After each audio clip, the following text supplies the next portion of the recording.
વિસાવદર પેટા ચૂંટણીને લઈ આમ આદમી પાર્ટીનું પ્રદેશ કાર્યકર્તા સંમેલન। આમ આદમી પાર્ટીના ઉમેદવાર ગોપાલ ઇટાલિયાના સમર્થનમાં સંમેલન છે। વિસાવદરના માંડાવડ ગામે પાર્ટી પ્લોટમાં આયોજન કરાયું છે। સંમેલનમાં પ્રદેશમાંથી નેતાઓ, ચૂંટાયેલા ધારાસભ્યો હાજર રહ્યા।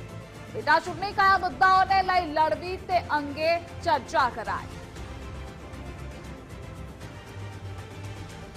અને આ મુદ્દે સંવાદદાતા ધર્મેશ જોડાયેલા છે। ધર્મેશ, વિસાવદર પેટા ચૂંટણીને લઈ આમ આદમી પાર્ટી એક્શન મોડમાં છે। પ્રદેશ કાર્યકર્તા સંમેલનનું આયોજન પણ કરાયું છે। શું રણનીતિઓ ઘડવામાં આવી રહી છે તેને લઈ અપડેટ ખરા આપની પાસે?